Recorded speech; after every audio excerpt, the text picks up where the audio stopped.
আমাদের সবচেয়ে যিনি অবিসংবাদিত নেতা উনি এসে কি করলেন 73-তে? সিরাজ শিকদার কোথায়? একদলীয় বাকশাল। উনি কি ডাইভার্সিটি চেয়েছিলেন? চাননি। আমরা বিএনপির 91 থেকে 96, যে বিএনপি ক্ষমতায় আসতে পেরেছিল শুধুমাত্র কেয়ারটেকার গভর্নমেন্টের ইলেকশনের কারণে, রাইট, সেই বিএনপি 96-এ গিয়ে বলল আমরা পাগল এবং শিশু ছাড়া কেউ নিরপেক্ষ না। তাহলে সেই দলটা কি ডাইভার্সিটির বিউটিতে বিশ্বাস করত?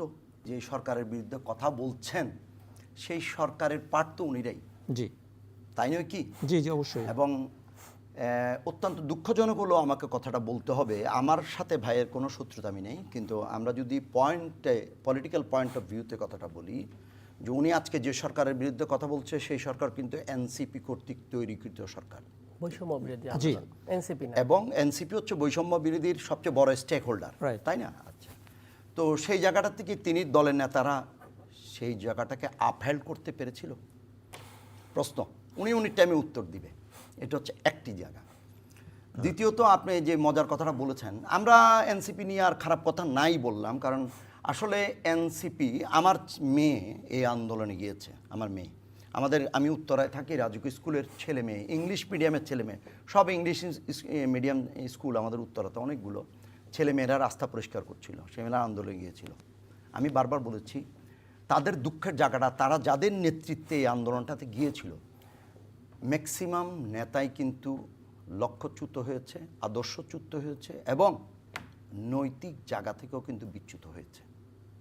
এটা নিয়ে বিতণ্ডার সুযোগ নেই, এটা প্রমাণিত।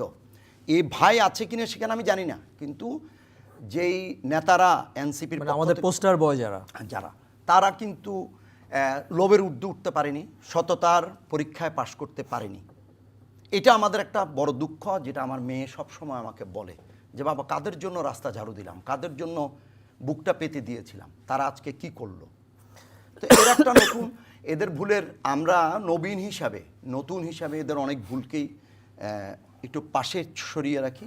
আমি একটু অন্য বিষয়ে কথা বলি। আপনি কথা বলেছেন ডাইভার্সিটির মধ্যে বিউটি। জি, আসলে আমাদের রাজনৈতিক দলগুলা, এই নবীন দলের কথা বাদ, আমাদের পুরাতন যে রাজনৈতিক দলগুলা, আপনার যে কথাটা বিউটি ইন এ ডাইভার্সিটি, এই কথাটা কি তারা কেউ বিশ্বাস করত? আমাদের সবচেয়ে যিনি অবিসংবাদিত নেতা উনি এসে কি করলেন 73-তে? সিরাজ শিকদার কোথায়? একদলীয় বাকশাল। উনি কি ডাইভার্সিটি চেয়েছিলেন? চাননি।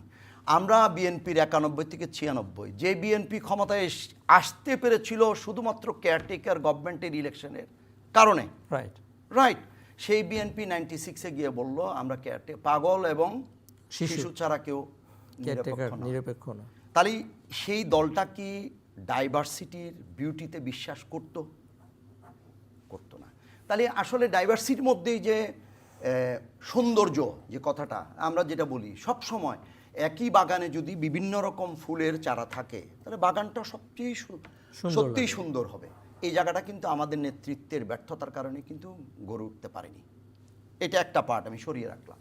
এবার আসেন ডাইভার্সিটির আরেকটা দিক, প্রথম আলো, ডেইলি স্টার, আজকে মতি ভাই বিএনপির একটা অনুষ্ঠানে দীর্ঘ বক্তব্য দিয়েছে, আমি মনোযোগ দিয়ে তার বক্তব্যটা শুনেছি। ডেইলি স্টার এডিটর মাহফুজা নাম সহ গণমাধ্যমে অনেকেই ছিল। তো মতি ভাই যে কথাগুলো বলেছেন, উনি কোনো জায়গায় স্বীকার করেছেন যে শফিক রহমান যখন আক্রান্ত হলো, মাহমুদুর রহমান যখন আক্রান্ত হলো, আবুল আসাদ যখন আক্রান্ত হলো, সংগ্রামের এডিটর, তখন এই ডেইলি স্টার, এই প্রথম আলোর ভূমিকাটা কি এখন তারা কি চিন্তা করে দেখতে পারে যে তাদের ভূমিকাটা কি সঠিক ছিল?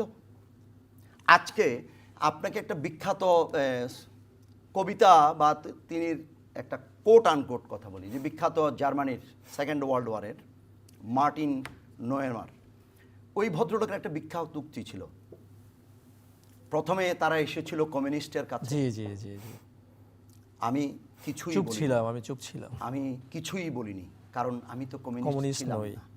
তারপরে তারা এসেছিল ইহুদিদের কাছে, আমি তো অবশ্যই নিশ্চুপ ছিলাম, কারণ আমি তো ইহুদি ছিলাম না। কিন্তু যখন আমার কাছে আসলো তখন প্রতিবাদ করার মতো কেউ ছিল না। তাহলে আজকে আমরা প্রথম আলোর এবং ডেইলি স্টারের বিরুদ্ধে এই যে ধ্বংসাত্মক কার্যকলাপ, এই যে কণ্ঠরোধ করা, এই যে আপনি যে ডাইভার্সিটির বিউটিটাকে নিয়ে কথা বলছেন, এই যে এটাকে ধ্বংস করে দেওয়া, এটার বিপক্ষে আমরা।